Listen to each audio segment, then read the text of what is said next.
예, 안녕하세요. 올해도 이제 더운 여름이 이제 끝나가고 올해 시험이 이제 한 보름 정도 남은 시점입니다. 그래서 제 입장에서는 이제 내년 2023년에 여러분들 또 시험장 가실 때 어떻게 1년 동안 여러분들 합격을 위해서 과정을 전달해 드릴지 그거를 소개하는 동영상을 지금쯤 찍어서 여러분들한테 전달해 드리면 강사 선택에 일단 도움이 되시라는 의미에서 제 1년 커리큘럼을 좀 차분하게 설명을 드리려고 이 영상을 찍게 됐습니다.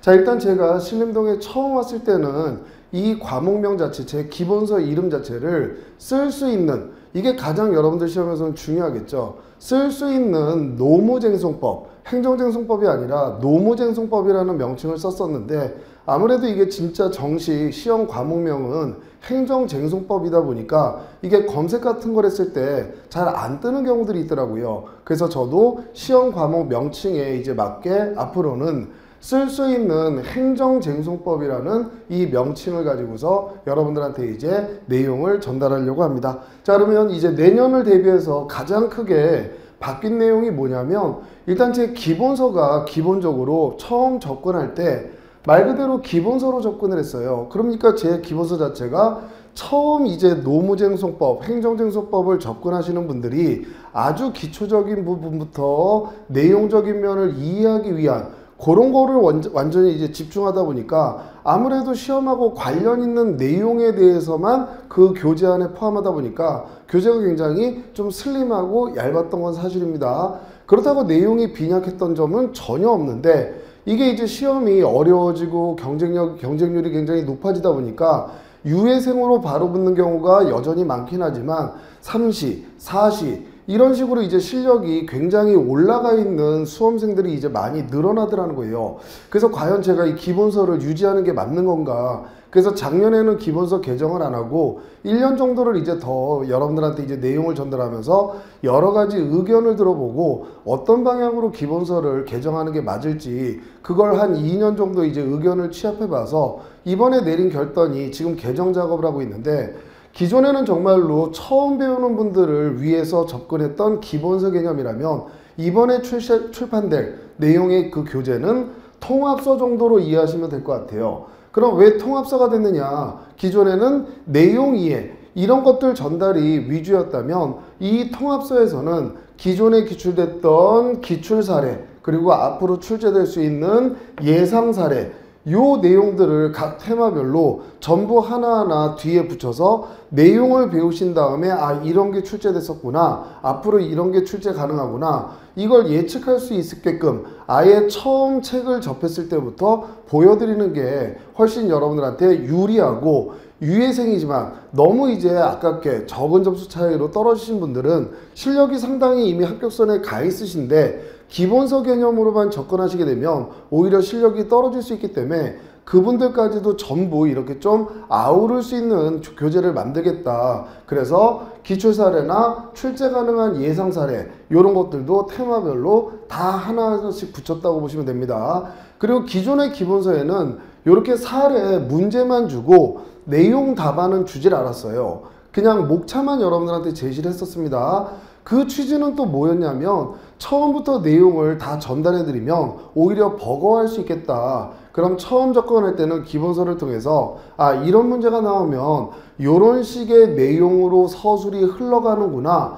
목차가 굉장히 중요하기 때문에 목차 정도를 좀 익숙하게 좀 습득해 놓으시고 내용은 시험이라든지 2기 때 충분히 준비하실 수 있습니다. 이런 식으로 이제 접근을 해드렸는데, 아무래도 수험생 입장에서는 빨리 그 답안을 보고 싶어 하시는 분들이 상당히 많았던 것 같아요. 그래서 이번에 개정된 통합서에서는 아예 이런 사례 문제만 제시하는 게 아니라 목차에다가 그 내용에 해당하는 모범 답안까지 실제 시험장에 가서 쓰셔야 되는 그런 완벽한 내용의 모범 답안까지를 다 추가했다라고 보시면 됩니다. 자, 그리고 두 번째는 원래 별책 부록으로 약술집이라는 조그만 핸드북 형식을 이제 같이 제공해 드렸었는데, 이제 시험 자체가 약술 시험은 조금 지양되고 약술을 묻는 문제라 하더라도 사례 형태를 가지고 물어보는 모습이 되기 때문에 이제 이 약술집은 기존의 2년 전까지는 아주 쓸모가 있었습니다. 이 약술집 내에서 모든 시험에 약술이 출제됐었기 때문에.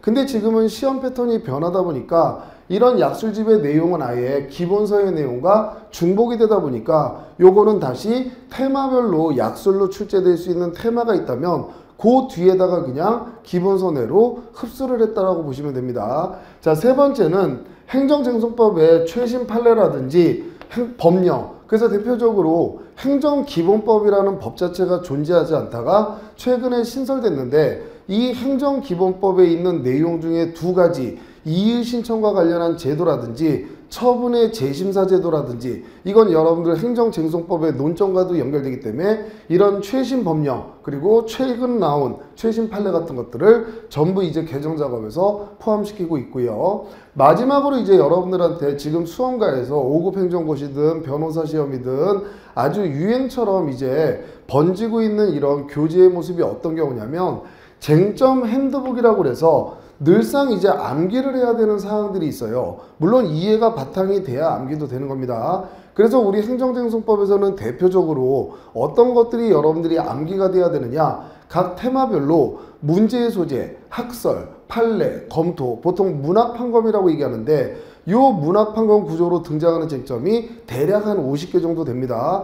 그럼 이 50개 정도의 문학판검의 구조를 기본서를 늘상 들고 다니면서 보기는 상당히 어려우니까 아예 어떤 법조문에서 어떤 쟁점이 문제가 되는지 대표적인 사례와 관련 법조문과 문학판검, 요 쟁점을 별도로 아예 50개 정도를 모아놓은 핸드북, 이 핸드북에 행정소송법, 행정심판법, 시험용 법전을 계속 들고 다니시는 분들도 있지만, 실제로 그거를 들고 다니지 않으셔도 복습시험 같은 거 치르실 때 그때그때 얼마든지 보실 수 있게끔 요걸 핸드북 안에 담아놨다고 보시면 됩니다. 그래서 여러분들이 정독으로 시간을 내서 책상에 앉아서 공부하실 때는 이 통합서를 가지고서 이론이든 내용이든 판례든 쟁점이든 사례든 약술이든 전부 이제 공부를 하시고, 이렇게 교통수단을 이용해서 이동하신다던가 짤막짤막하게 이제 책을 보실 필요가 있는 경우에는 요 쟁점 핸드북을 아주 효율적으로 쓰실 수 있게끔 요거를 지금 이제 준비하고 있습니다.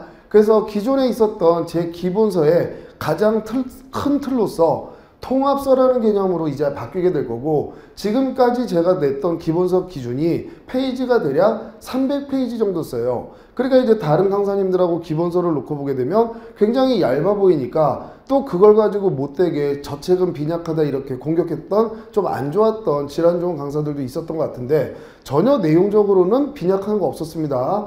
내용적으로는 빈약한 게 없었지만 여러분들이 이제 요구하는 사항대로 이런 사례들 그리고 약술집도 듣다 보니까 아무래도 교재 페이지가 늘어날 수밖에 없겠죠. 그래서 대략 교재 페이지가 대략 500페이지 정도 선까지는 어찌됐든 늘어나는데, 제 성격 자체가 절대 시험하고 관련 없는 거, 쓸데없는 거, 그런 건 책에 아예 담지도 않습니다. 그럼 늘어나는 이유는 여러분들이 충분히 시험장에 들어갈 때 대비해야 되는 이런 기출 사례나 예상 사례들이 들어갔기 때문에 페이지가 늘게 됐구나, 그렇게 이제 이해하시면 될 거고, 정말로 수험생분들한테 꼭 필요한, 정말 만족할 수 있는 기본서를 만들기 위해서 지금도 이제 개정 작업을 하고 있으니까 꼭 이 책 나오시게 되면 한번 보시고서 여러분들이 강사 선택을 하셔도 좋을 것 같습니다. 자, 그러면 이제 1년간 보통 이거는 학원마다 어떤 선생님이나 다 커리큘럼 자체는 똑같습니다. 그래서 노무사 강의에 대해서는 0기, 1기, 2기, 그리고 3기, 이게 기본적인 공통 커리큘럼이고, 평일반, 주말반이 있는데 저 같은 경우에는 0기, 1기도 평일반만 하는 게 아니라 주말반도 운영을 하고 있습니다. 이거는 제가 처음 왔을 때부터 주말반의 대부분의 이제 수험생들이 직장하고 이제 병행하시는 분들인데, 강사들 입장에서는 그냥 평일반 하나만 하면 편하겠죠. 근데 저 역시도 직장 생활을 하다 공부를 해봤기 때문에 직장 생활하면서 공부하겠다는 분들, 이런 분들의 열정 자체를 제가 그냥 넘길 수는 없기 때문에 주말반은 앞으로도 제가 강의를 떠날 때까지 꼭 운영할 테니까 평일반, 주말반은 0기, 1기 두 개가 다 운영이 된다고 생각하시면 되고, 자, 2기하고 3기 때는 평일반 자체가 없이 전 과목을 여러분들이 주중에는 이제 공부를 하셔야 되고 주말에 내용도 배우고 감각을 유지하시기 때문에 주말반만 이제 2기, 3기는 운영이 된다라고 생각하시면 됩니다. 그리고 이제 요 2기하고 3기 사이에 쟁점 리마인드 특강이라는 게 있어요. 이 특강은 어떤 성격의 특강인지 그건 이제 다시 상세하게 설명을 드리겠습니다. 그래서 요 페이지에서는 일단 연기 1기는 평일반하고 주말반이 같이 운영된다라는 거 그거 알려드리고요. 자, GS 1기하고 연기하고 1기 보통 이제 전업으로 수험생활을 시작하시는 분들은 연기 1기를 전부 차분하게 다 쫓아오시고 당연히 그렇게 하셔야 공부하는 시간도 당연히 2배가 확보되는 거고 써보는 시간 자체도 2배가 확보되기 때문에 원칙적으로는 연기 듣고 1기 듣고 2기 듣고 3기 듣는 게 맞습니다. 그런데 부득이한 사정 때문에 연기나 1기 둘 중에 하나만 선택해야 되시는 분들이 있어요. 되게 실강생분들보다는 인강생분들이 이제 많이 있으신데 그럼 많이 들어오는 질문이 뭐냐? 연기 1기 중에 이제 되게 1기를 시작할 때쯤 이제 2차 시험을 준비하시게 되는 분들이 질문을 많이 하시는데 연기 1기 중에 하나만 들어야 된다면 부득이하게 어떤 걸 듣는 게 좋습니까? 이런 질문들을 상당히 많이 해요. 그럼 둘 중에 하나만 부득이하게 꼭 들으셔야 된다면 연기를 들으시는 거를 일단 추천을 합니다. 그래서 그 이유는 내용면이나 설명하는 양의 면에서는 전혀 차이가 없습니다. 근데 아무래도 연기가 수업회자 자체가 2회차가 더 이제 배정이 되고 연기는 진도별로 진행이 돼요. 근데 1기는 관련 논점별로 왔다 갔다 하기 때문에 오히려 처음 접근하신 분들은 내용 자체가 다른 건 아닌데 왔다 갔다 하는 그 모습 자체에서 조금 버거워하시고 혼란스러워하시기 때문에 하나만 들으셔야 된다면 인강으로 GS 연기를 들으시는 걸 일단 권합니다. 그럼 연기로 시작하시든 1기로 시작하시든 일단은 정규과정 들어가기 전에 반드시 먼저 들으셔야 되는 무료 특강이 하나 있습니다. 그게 바로 한림법학원에 무료 특강으로 올려놓은 그림으로 보는 행정소송법이라는 특강이에요. 요 그림으로 보는 행정소송법이라는 이 특강은 3시간 정도 강의 분량인데 행정소송법 1조부터 끝에까지 여러분들이 1년간 배우셔야 되는 내용을 정말로 PPT 그림을 이용해서 차분하게 지도를 그리듯이 다 설명을 해드립니다. 요 내용을 들으시고 시작하시는 분과 이걸 듣지 않고서 보지 않고서 기본 강의를 시작하시는 분들은 시작하는 출발선 자체가 100m 경주라면 30m 정도 차이가 나는 그 정도의 아주 효율적이고 꼭 들으셔야 되는 필수 강의이기 때문에 요건 반드시 들으시고 나서 지금 당장 제가 마지막에 또 말하겠지만 이건 지금 당장이라도 일단 들으시고 나서 연기나 1기를 들어오실 거를 준비하시는 게 맞습니다. 이건 선택 강의가 아니에요. 반드시 필수적으로 들으시게 되면 소송법에 등장하는 용어 해설이라든지 전체적인 제도의 그림이라든지 요걸 듣고 나시면 여러분들 행정소송법 해볼만 하구나, 고득점할 수 있는 자신 있는 과목이구나, 이런 식의 자신감이 생길 수 있으니까 요 강의는 꼭 들으셔야 됩니다. 자, 그럼 이제부터 GS 연기, 1기 각각의 순환의 내용 전달 특징들을 좀 언급해 드리면 연기는 말 그대로 기본서, 좀 전에 말씀드린 통합서, 그 교재 순서대로 원칙적으로 교재 순서대로 진도별로 쭉 내용 이해가 핵심이라고 보시면 돼요. 자, 그럼 이제 여러분들한테 굉장히 쉽게 정말로 행정쟁소법 어렵다는 얘기 많이 들었는데 이렇게 쉽나? 이런 느낌이 들 정도로 정말 차분하고 쉽게 다 잘 이해시켜 드릴 자신이 있습니다. 근데 여러분들이 이해가 됐다고 해서 시험장에 가서 쓸 수 있는 건 아니란 말이에요. 그럼 반드시 주관식 시험을 대비할 때는 공부 처음 시작할 때부터 쓰는 습관을 반드시 들이셔야 돼요. 그래서 실제로 제가 신림동 오기 전까지는 연기 때 시험을 보는 강사님이 없었습니다. 근데 제가 이 행정쟁송법에서 1타 자리를 갖게 되고 이러다 보니까 모든 선생님들이 연기 때 시험을 보다가 최근에는 또 연기 때는 시험을 운영 안 하시는 분들이 다시 많아진 것 같아요.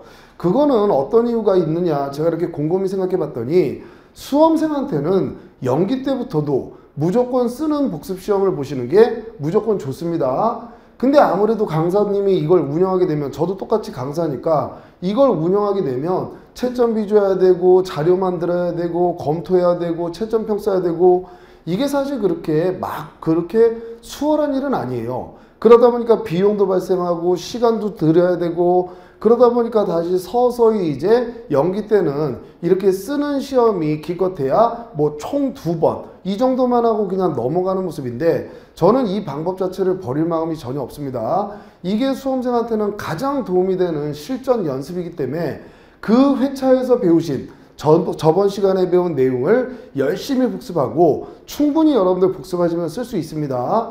25점이나 30점짜리의 사례 문제로 그때그때 복습 시험을 보셔야 돼요.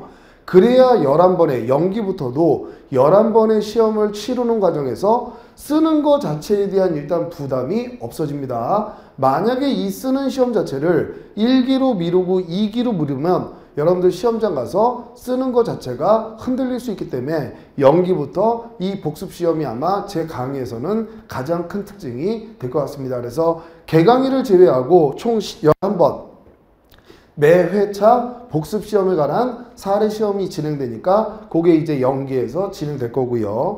자, GS1기는 여러분들이 이제 연기에서 내용적으로는 이제 이해가 거의 90% 정도 끝났다라고 보고 10% 정도 미흡한 부분이 있겠죠. 그런 부분은 다시 1기 내용 전달, 이해를 시키는 과정에서 이제 이해를 마스터하시면 되고, 다만 진행 순서 자체가 예를 들어 테마가 1번부터 10번까지 있는데 연기 같은 경우에는 그냥 이렇게 순서대로 진행이 돼요. 근데 1기가 연기하고 진행 순서도 똑같고 내용 전달도 똑같으면 아예 하나를 빼버리는 게 맞겠죠. 근데 연기 1기가 있을 때는 그 이유가 분명히 있어야 된다는 거예요. 그래서 1기 같은 경우에는 저는 어떻게 진행하느냐, 여러분들이 이제 앞으로 배우시겠지만 행정소송법에서 원고적격이라는 게 있고 제3자의 참가라는 제도가 있고 재심이라는 제도가 있어요. 요 세 개의 테마가 각각의 법조문도 다르고 내용도 분명히 다르지만 원고적격, 제3자의 참가, 재심이란 제도는 서로 관련되어 있는 세트 같은 논점이라고 생각하시면 돼요. 그럼 연기 때는 이거를 서로 간격을 두고 배우셨지만 1기에 와서는 원고적격 배우신 다음에 왜 제3자의 참가 제도가 필요한지를 배우시고 왜 재심 제도가 필요한지 요걸 같이 연결해서 보셔야 사례 50점짜리가 이렇게 세트로 구성이 되는 게 일반적입니다. 그러다 보니까 1기에서는 내용 전달 이해, 내용의 설명의 양은 연기하고 별반 차이 없습니다. 풍부하게 해드려요. 다만 진행 순서 자체는 이렇게 테마 관련 논점별로 연결을 하기 때문에 조금 교재를 왔다 갔다 할 수 있는 진행 방식으로 진행이 됩니다. 자, GS1기에서도 당연히 매회 시험 보셔야죠. 그때 이제 배우신 논점에 대해서 복습 시험을 보는데, 여기서는 이제 복습 시험이 또 조금 달라지는 게 진도별로 진행되는 게 아니기 때문에 좀 전에 설명드린 것처럼 원고적격, 제3자의 참가 이렇게 관련 논점으로 배우다 보니까 당연히 사례 문제도 원고적격과 제3자의 참가가 믹스된 문제, 이렇게 이제 여러분들한테 훈련을 시키는 과정이 될 겁니다. 자, 그리고 이 GS1기 때 여러분들한테 이제 또 보강을 해서 전달해 드리려고 하는 내용 자체가 사례를 여러분들이 푸실 때 목차 자체를 보통 목차, 뭐 의, 요건, 효과, 절차, 그 안에 쟁점이 있으면 문합환검, 이 목차를 잡을 수 있으면 내용을 쓸 수 있다라고 생각하시면 돼요. 근데 이 목차를 잡는 게 저도 사법시험을 공부하면서 굉장히 어렵습니다. 처음부터 그냥 문제 딱 봤는데 의, 요건, 효과조차 이렇게 목차가 쭉 쏟아지는 게 아니에요. 굉장히 반복을 통한 훈련이 필요한데 어떻게 하면 어떤 논점에서 목차를 어떻게 수월하게 기억을 해서 빼낼까, 이 흐름 같은 것들을 1기에서 여러분들한테 복습시험 같은 걸 해설하면서 이렇게 목차 잡기 훈련을 시켜드릴 겁니다. 요게 GS1기 강의의 가장 기본적인 특징이라고 보시면 되고요. 자, GS2기는 이제 통합서는 잠깐 옆에 두고 사례집이 등장을 합니다. 그래서 결국 시험장 가시기 전에 여러분들이 행정쟁송법에 관련한 교재는 기본서 한 권, 사례집 한 권, 이 두 권이 결국 여러분들이 시험장 가기 위해서 훈련해야 되는 교재라고 보시면 돼요. 이 GS2기가 사례 집중 강의가 되고 실제 시험에 합격하냐, 행정쟁송에 대해서 고득점을 하냐 못하냐, 이건 GS 2기에서 판가름이 난다고 생각하시면 됩니다. 그래서 출제 가능한 사례, 기출 사례 이것들을 정말 거의 한 90개 정도 되는 걸 계속 반복해서 훈련하고 써보고 이해하고 목차 뽑아보고 이런 과정들을 집중적으로 훈련하는 게 GS 2기 과정이라고 보시면 돼요. 자, 그럼 GS 2기 과정에서 제 강의의 또 가장 큰 특징은 뭐냐? 이제 GS 2기가 총 8회가 진행이 돼요. 어떤 학원이든지 일단 기본적으로 8회가 배정이 됩니다. 근데 이제 다른 선생님 같은 경우에는 GS 2기 8회를 전부 어떻게 진행하냐면 진도별로 다 진행을 해요. 그래서 기본서를 8등분해서 50페이지에서 50점, 그 다음 51페이지부터 100페이지까지 50점 이런 식으로 진도별로 진행합니다. 그래서 8회까지 진도별로 딱 끝내버리면 이제 3기 때 전범위를 만나요. 그래서 100점짜리 전범위를 만납니다. 근데 3기의 전범위를 만나기 전에 내 진도별로만 끝냈다가 갑자기 3기 첫 해 1회 시험에 들어갔는데 시험 범위가 전범위예요. 범위 자체가 없어요. 그럼 여기에서 이제 전범위를 처음 만나게 된 수험생들이 대부분 멘붕이 옵니다. 분명히 머릿속에 있기는 한데 이게 도대체 어디서 나오는 건지에 대한 예측을 못하던 상태였다가 갑자기 딱 전범위 만나버리면 여기서 갑자기 멘탈이 무너지는 분들이 상당히 많아요. 그래서 그런 과정들을 이렇게 지켜봤을 때 제가 어떤 방법을 선택을 해서 여러분들한테 전달하냐면 총 8회면 6회는 진도별로 진행을 해요. 그럼 이제 다른 선생님들 수강생분들이 시험 범위가 50페이지면 우리는 한 70페이지 정도 된다고 생각하시면 됩니다. 그럼 2기 과정 안에 요 6회 안에 진도별로 시험을 일단 다 봅니다. 그럼 다른 수강생들보다 한 20% 정도는 빨리 기본서 한 권이 일단 벌써 끝났다라는 거예요. 그리고 난 다음에 마지막 2회, 7회, 8회는 전범위 시험을 치러요. 자, 3기 들어가기 전에 전범위 시험을 치러본 경험이 있는 사람과 전범위 시험을 치러보지 않은 사람은 처음 가장 여러분들이 초조하고 시험이 임박한 상태에서 보는 첫 시험이 어떻게 보면 실전 시험과 유사한 첫 시험이 3기 1회인데 전범위 훈련이 돼 있는 상태에서 들어가신 분과 아예 무방비로 3기 1회를 만나신 분들은 본인 스스로에 대한 자신감이 급격히 떨어지는 문제가 발생할 수 있기 때문에 7회, 8회는 전범위로 시험을 치릅니다. 그렇게 전범위로 2회 정도를 훈련해 보시면 이제 3기의 전범위에 들어간다는 것 자체에 대한 부담이 없어지신다고 생각하시면 됩니다. 그래서 2기의 가장 큰 특징은 기출 사례든 여러분들한테 출제 가능한 예상 사례든 이 통합 사례집을 가지고 충분히 정말로 그 출제가 가능한 논점에 대해서는 다 훈련이 된다라고 생각하시면 됩니다. 그리고 이 GS 2기에서 여러분들 행정쟁송법 실력이 완성되는 단계라고 보시면 돼요. 그래서 여기서 전범위를 그 2회지만 전범위까지 도입하는 이유가 이제 2기가 끝나고 나게 되면 3기가 남는데 3기부터는 실제로 여러분들이 가지고 그 공부하시는 과목들 중에 암기 과목들은 여러분들이 스스로 아실 거예요. 어떤 게 암기 과목인지. 암기 과목은 봐도 돌았으면 흐려지고 봐도 돌았으면 없어지고 이게 암기 과목의 특징입니다. 그럼 이런 암기 과목들은 어느 시간에 집중적으로 이거를 공격하는 게 유리한 거냐? 시험에 임박했을 때 3기 과정에서 암기 과목에 집중하셔야 돼요.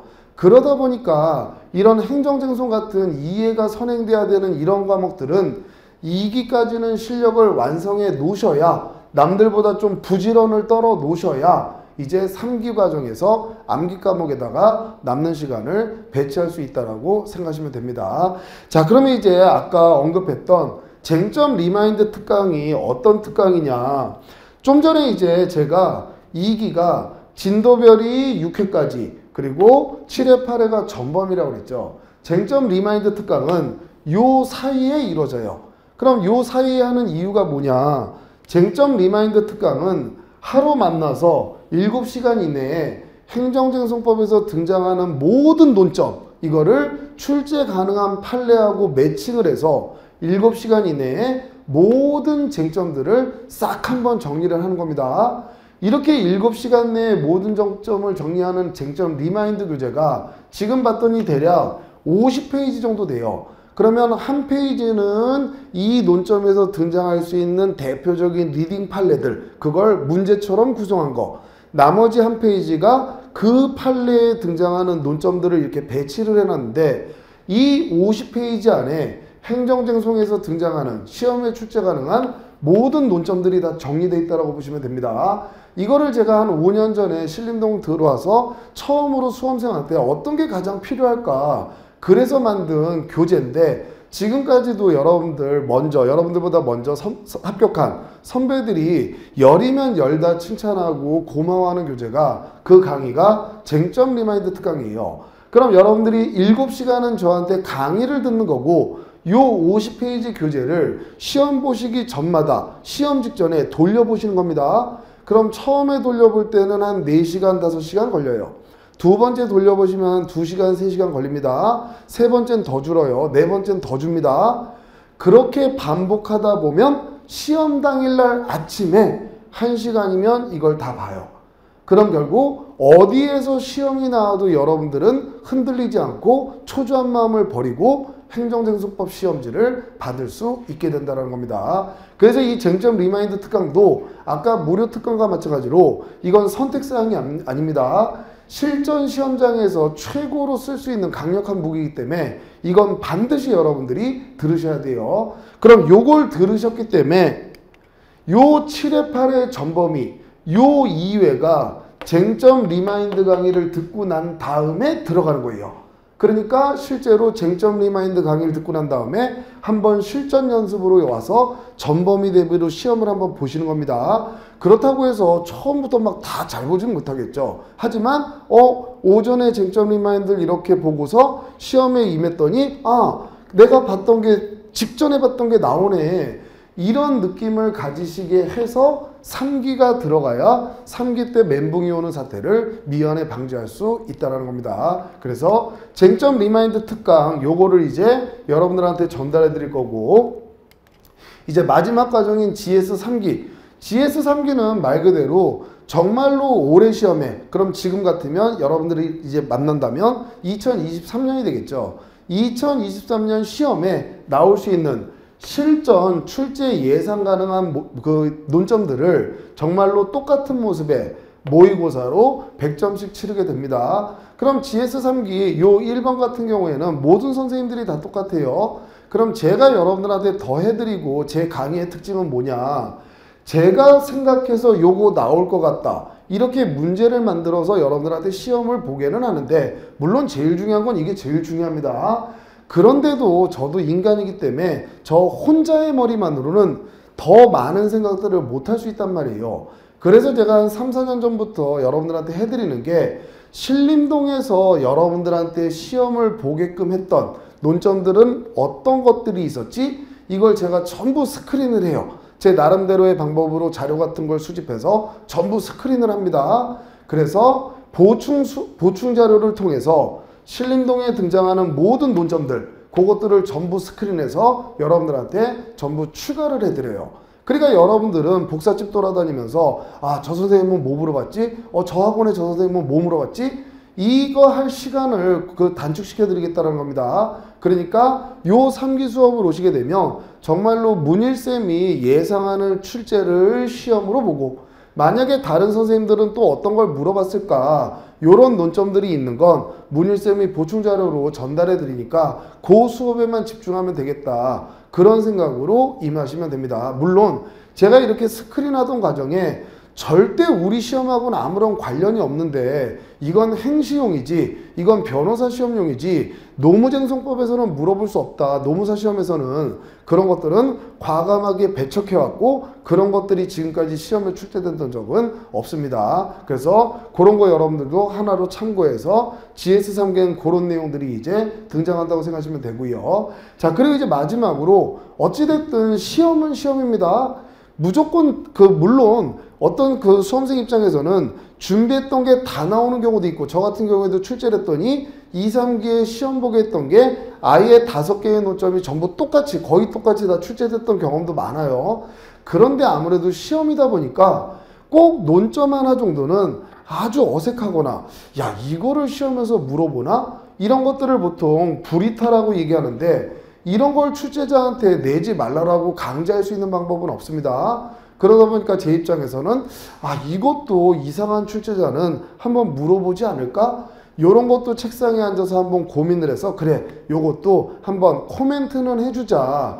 이런 식의 모습으로 보충 자료로서 전달해 드리는 내용이니까 요 3기까지 과정을 쫓아오시게 되면 그 신림동에서 같이 또는 이 공인노무사 시험을 준비하는 수험생들, 다른 수험생은 아는데 나만 몰랐던 행정쟁송이라는 논점, 이런 건 절대 등장하지 않으니까 요 과정만 차분히 잘 쫓아오시면 충분하다라고 생각하시면 되고요. 자, 그리고 이제 제가 이제 2023년을 대비해서 또 하나 새롭게 시도하는 게 뭐냐면, 지금까지는 제가 여러분들한테 질문을 받을 때도 다음 카페만을 이용했어요. 그 이유는 휴대폰으로 질문을 안 받았습니다. 그 이유는 가장 큰 게 뭐였냐면, 제가 수험생활 할 때도 핸드폰 관리를 잘하는 사람은 합격하는데 휴대폰 관리를 잘 못하는 사람은 시험에 붙을 수가 없어요. 그래서 핸드폰을 되도록이면 수험생활 할 때는 멀리 하세요. 근데 휴대폰으로 질문을 하게 되면 그거 질문하고 계속 답변을 기다리는 동안 또 다른 행동들을 하기 때문에, 또 다른 사이트를 접속해서 자꾸 보기 때문에, 그래서 질문을 이렇게 안 받아, 카페로만 받고 휴대폰으로는 안 받아왔는데, 이게 휴대폰 자체가 이제는 동영상도 들으시고 휴대폰을 이용해서 여러 가지 학습 방법들이 개발되다 보니까 이게 저 혼자만 무조건 휴대폰은 멀리 하세요, 휴대폰은 이용하지 마세요, 이건 조금 거리가 많이 생긴 것 같아요. 그래서 저도 시대가 바뀌었기 때문에 그러면 휴대폰을 정말로 공부를 하는데 필요하게끔 이용할 수 있게 해주는 방법에는 뭐가 있는가, 여러 가지 이제 고민을 해보다가 다른 이제 저랑 같이 있는 선생님 중에 한 분이 또 이거를 굉장히 활발히 활동을 하시고 굉장히 학생들한테 좋은 평가를 받고 있는 걸 이제 듣고 나서 그러면 나도 유튜브 채널을 하나 개설해야 되겠다. 그래서 지금 일단 채널 하나를 개설했습니다. 그래서 채널명은 문일 변호사의 행정쟁송법 PT라고 일단 이름을 줬어요. 그래서 아직 동영상은 올라가지 않았습니다. 일단 이 채널에서는 그럼 여러분들한테 어떤 동영상을 올려드릴 거냐, 물론 공부에 대한 내용도 있지만 수험생활 했을 때, 수험생활을 시작할 때 공부 책상에 앉아서 집중하는 방법에는 어떤 것들이 있는지, 슬럼프가 왔을 때는 어떻게 극복하는지, 이런 수험생활 관련한 팁들, 이런 것도 아주 편하게 좀 전달해 드리고, 이제 연기, 1기, 2기, 3기 과정이 지나다 보면 아무래도 수업은 제한된 시간 내의 내용들을 다 전달해야 되기 때문에 시간적, 공간적 제약이 있습니다. 그럼 만약에 제가 오늘 피고적격이라는 논점을 가르쳐 드렸다면 시간이 부족하기 때문에 뭔가 조금 더 챙겨주고 싶어도 챙겨주지 못한 부분들이 있을 수 있어요. 그럼 이제 책상에 와서 오늘 가르친 논점 중에 어떤 걸 좀 챙겨드리면 좋을까? 그러면 피고적격 약술에 대해서 목차가 왜 이렇게 구성되는지 이런 거 한 10분이나 15분 정도로 찍어서 올려주면 여러분들한테 도움되겠다. 그런 내용들, 중간중간에 최신 판례가 나온다면 판례도 좀 전달해드리고, 어떤 좀 복잡한 사례가 나오면 사실관계 설명하면서 왜 대법원이 이렇게 결과를 이끌어냈는지, 그런 것들을 다양하게 조금 추가해주는 모습으로 이용하려고 이 채널을 개설했으니까, 여러분들이 만약에 이 채널을 이용하시게 되면 진도에 맞게 연기 1기, 2기, 3기에 맞게 각각 그때그때 필요한 내용들이 추가된다라고 그렇게 생각하시면 되고, 그렇게 이용하시면 아주 좋은 그런 채널이 될 겁니다. 그래서 저도 열심히 성의 있게 한번 이 채널을 운영해 보도록 하겠습니다. 자, 그리고 이제 앞으로 질문을 받을 때 좀 전에 이제 언급했던 거지만, 제가 질문을 기존에는 다음 카페 쓸 수 있는 노무쟁송법, 문일 변호사의 쓸 수 있는 노무쟁송법이라는 요 카페만 운영을 했었는데, 이제는 그게 여러분들한테 크게 휴대폰을 멀리해라 이런 개념하고는 조금 거리가 생긴 것 같아요. 그래서 질문 받는 방법을 좀 다양화시켰습니다. 그래서 번호를 하나 제가 더 개설했어요. 그래서 질문만 받는 휴대폰 번호를 이제 하나 만들었기 때문에 만약에 카톡을 또 이용하지 않으시는 분들도 상당히 있더라고요. 수험생활을 하면서 카톡 자체를 또 이용하지 않으신 분들이 있기 때문에 만약에 문자로 질문하셔도 됩니다. 문자로 질문하시는 분들은 010-6491-6729 여기로 문자로 질문하시면 되고, 카톡을 그래도 대부분 쓰시니까 카톡으로 질문하실 분들은 카톡 아이디가 문일바예요. 바. 요 바가 여러분들 뭐 막대기 그런 바가 아니라 변호사가 영어로 또 바라는 그 영문을 쓰는 경우가 또 상당히 많기 때문에 문일 바라는 카톡 아이디 거기에 이제 검색하셔서 카톡에다가 질문을 남기셔도 됩니다. 자, 그래서 이렇게 질문 방법도 다양화시켰고 제가 이제 학원을 옮기면서부터 아무래도 기존에 있었던 학원에서 5년 정도 강의하다가 학원을 옮기다 보니까 조금 여러분들이 이제 검색하는데도 명칭도 그렇고 여러 가지 이유 때문에 지금 조금은 그 학생분들이 기존에 1타 할 때보다는 조금 줄었던 것 같은데 제가 이제 뭐 또 많이 부족해서 그러겠죠. 근데 2023년을 대비해서는 다시 초심으로 돌아가서 정말로 열심히 여러분들한테 정말 좋은 강의를 좀 잘 전달해서 정말 제대로 된 틀리지 않은 내용 오류가 없는 정말 제대로 된 행정재수법을 좀 잘 전달해서 행정재수법 고득점으로 합격할 수 있게끔 다시 성실한 조력자가 되도록 노력을 하겠습니다. 그래서 지금부터 앞으로 1년간 여러분들 합격만 보고 정말 열심히 성실히 준비해서 도와드리는 조력자가 되겠습니다. 자, 그리고 이제 마지막으로 지금 바로 시작하세요, 여러분들. 요 OT 동영상을 보신 다음에 저 문일 선생님 강의 한번 들어볼까? 뭐 이런 생각이 들으실 수도 있고 이미 저를 선택해서 문일 선생님 강의를 들어야 되겠다 하신 분들도 있지만 어찌됐든지 간에 지금 당장 공부 시작하시는 게 내년에 합격하실 수 있는 시작이라고 보시면 됩니다. 그래서 지금 당장 그림으로 보는 아까 말씀드린 그림으로 보는 행정소송법 한림법학원에 무료 특강으로 올라가 있으니까 그림으로 보는 행정소송법 이거 바로 지금 한번 찾아서 들어보시면 아 내가 배울 행정소송법이 이런 내용이구나 선생님 강의가 이런 스타일이구나 그거 한번 접근해 보시고 꼭 여러분들 연기 때 여러분들 앞에 만나서 정말 좋은 강의 제대로 된 그 강의를 전달해 드리도록 노력하겠습니다. 그리고 저는 앞으로 1년간 다른 건 몰라도 항상 지각 절대 뭐 제가 지금까지 신림동 와서 지각해 본 적이 없는데 성실하게 정말 매 회차 강의 준비 열심히 해서 최선을 다해서 여러분들한테 내용 전달하겠다라는 건 약속드릴 수 있을 것 같습니다. 예, 감사드리고 저는 연기 강의 때 뵙도록 하겠습니다. 감사합니다.